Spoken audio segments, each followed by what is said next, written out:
I've got my latest Whatnot comic book haul for you guys today, and believe it or not, some of the most exciting books in this haul are Batman. DC fans, this one's for you. What's up guys, my name is John, and you're watching Old Stuff is Cool. So we're doing a haul video. These all come from Whatnot seller Harvey Doss Comics. More often than not, I am getting dollar books from them. It's just a great deal with the medium flat rate shipping. It works out to a very good price per book. But sometimes I'm also able to throw in some back issues or bundles that they have for sale. And in general, save on shipping. I mean, that's kind of the name of the game when buying online, whether it be eBay, Instagram, Facebook. I mean, I kind of use all those platforms just to do my comic book hunting. These videos are always a fun way to show and share with you what runs I'm collecting, what I started up, maybe what I stopped. But let's kick things off with the bundle I got here. And it is G.I. Joe and the Transformers. And I've been getting some great, Marvel Transformers books from the 80s. They had issues 1, 2, 3, and 4. So the entire miniseries. These issues are probably in a medium to medium lower grade, but all 4 were $10. I wanted to check the series out, and I figured, I could always upgrade them later if I wanted to. But at this point in time, did not have it in my collection. The Energon universe is super hot right now, although that's over at Image Comics. But I thought, why not check out some of the earliest crossovers between these two 80s cartoon powerhouses. So yeah, a fun little miniseries bundle I was able to add to the collection this time around. Now, the rest of the haul are the dollar books, and this title, although it's one of my favorite titles of all time, easily top 3, I don't think we've talked about it in a few months, and that is X-Men. Specifically, Adjectiveless X-Men, the series that kicked off with Jim Lee and Chris Claremont. This handful of issues comes from a time where I took my first big break from comic book collecting. It was just after Heroes Reborn, the whole Onslaught deal, and I really do need to go here and read these issues because I do believe Xavier is probably feeling a tremendous amount of guilt for his part in being one half of Onslaught, and leaves the book for some time. Also, it just reminds me of some fantastic Andy Kubert art. After Jim Lee, Andy Kubert is probably who I associate most with this title. So this is issue 57, and I'll be trying to fill in some gaps here, but then we jump up to issue 67, and this is where the villain Bastion really becomes into prominence. Also, the newer batch of X-Men that came in with like Joe Madureira, Maggot, Cecilia Reyes, and Marrow all pop up at this time as well. We have issue 68. There's Marrow front and center. And last but not least, issue 69. And one other thing that kind of piqued my interest with some of these issues is Scott Lobdell's run on this, along with the art of Carlos Pacheco, who I greatly enjoy. So, got a small smattering of Adjectiveless X-Men, and I'm looking to add a little bit more. But just around here, I think we're looking at kind of issues 57 to like the early 70s. I'm not looking for a full run for either X-Men or Uncanny X-Men, but anything that piques my interest. But being able to find these issues for $1 and basically get some new to me X-Men stories, I thought, why not? Why not go for it? Then we have some Silver Surfer, able to pick up some more of the 90s run here with issue 105, issue 121, and issue 134. And this was kind of interesting. It's got those kind of, those gray aliens that sometimes I've seen some artists draw Silver Surfer more in that style to give him more of a less human, more alien, more eerie appearance. So again, these are issues that I've not read, but definitely collecting. And I think because I have so many weird gaps in it, I am in fact waiting to get them all before diving in.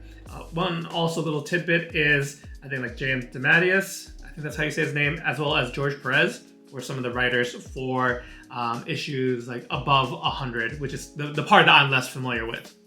Moving on, we've got some Mighty Thor. And these are basically from the Simonson run. I'm just hunting down anything that has Beta Ray Bill on the cover. One of my favorite lesser known C, D list characters. But man, I love me some Beta Ray Bill. And these are some newsstands, no less. So issue 352, issue 357, and issue 358. Actually, all three of those were newsstands. I don't think there's too many other Beta Ray Bill covers in this run, so I think I'm in pretty good shape. We got some additional Thor. This is later on. I've been picking up issues that have Eric Masterson as the wielder of the hammer. This is actually his first full appearance as Thor. He would later become Thunderstrike, and I think eventually he died in battle. He hasn't been seen since the 90s. The thing is, he holds a special place in my heart as he was Thor for me when I started reading comics. Infinity Gauntlet, the first big crossover I read. It's Eric Masterson Thor, and I think with the beard and everything, it's a very classic look. Last but not least, issue 440, and it's the first appearance of the Thor Corps.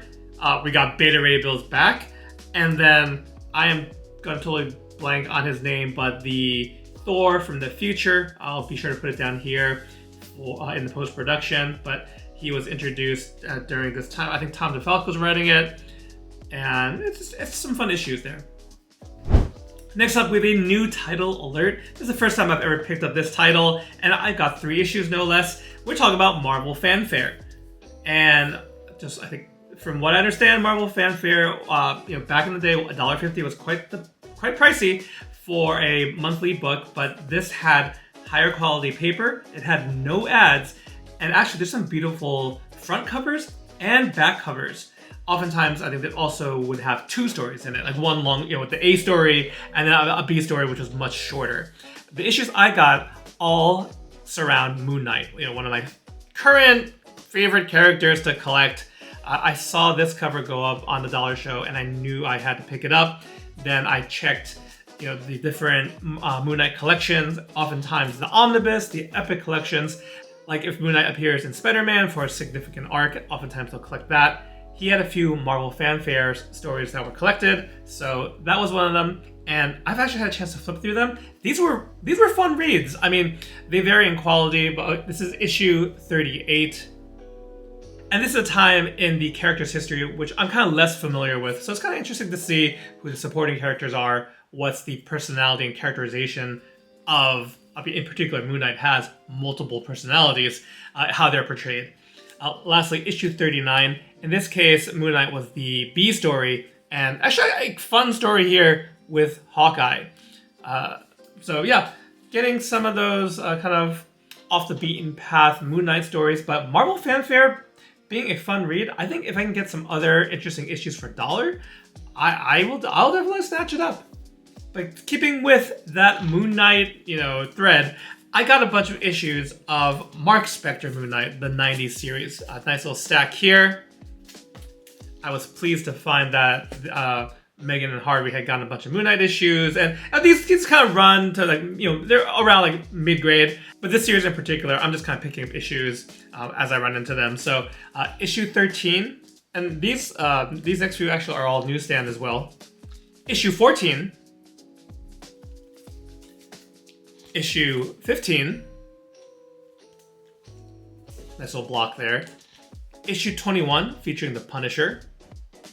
And it's funny, this little combination reminds me of the first time I saw Moon Knight was in an Amazing Spider-Man story that dealt with the villain for that story actually was Moon Knight's former sidekick, Midnight.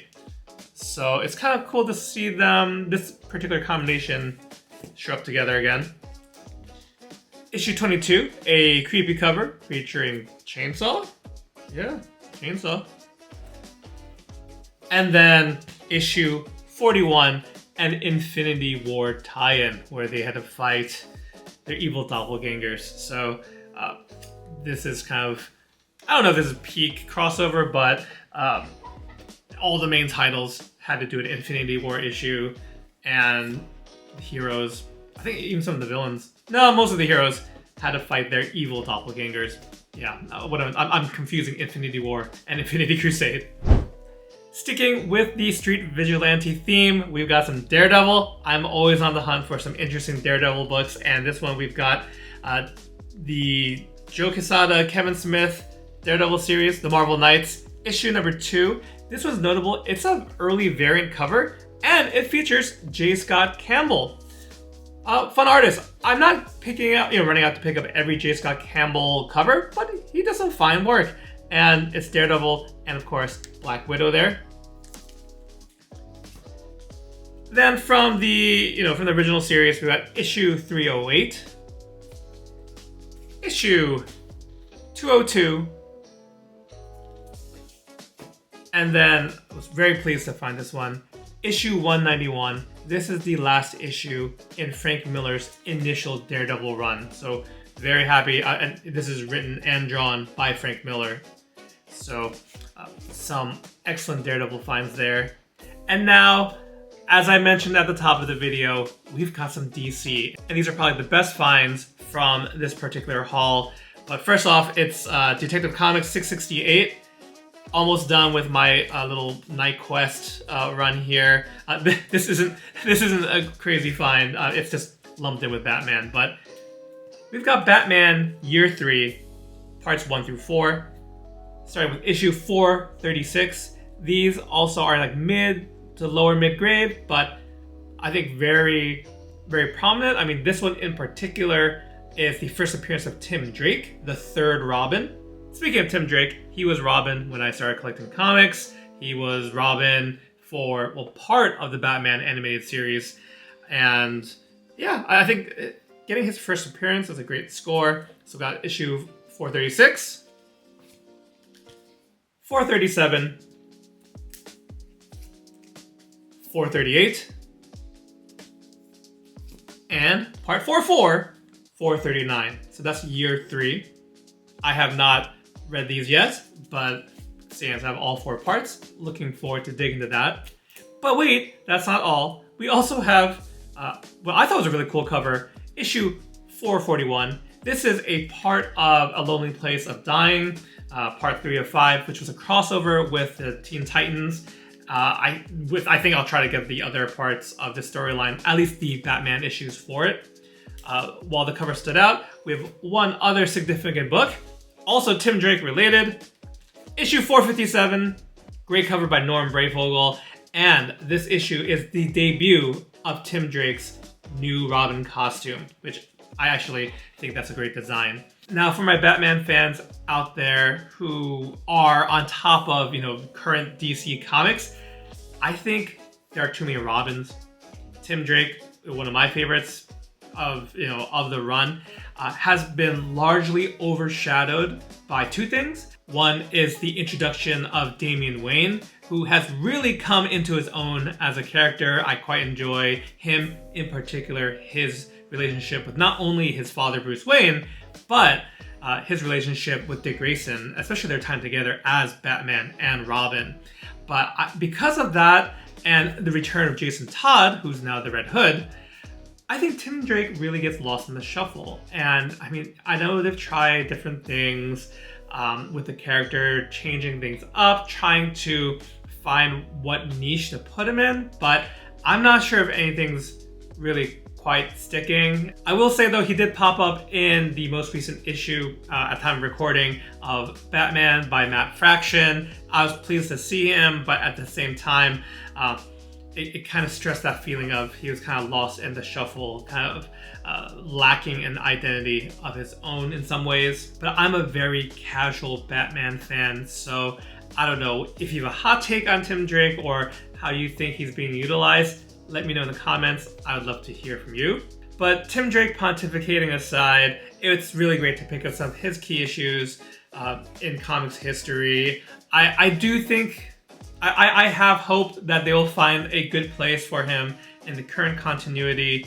And yeah, let's go with that. Let's keep a hopeful approach that they'll do the characters we love some justice. But that's it for the haul, and that's it for today's video. If you had a favorite one, if you have thoughts about Tim Drake Robin, again, I want to hear from you. If you want to help support the channel, you can do all the YouTube things, like, comment, and subscribe so you don't miss out on any new videos. But thank you guys so much, and I hope to catch you in the next one. Take care.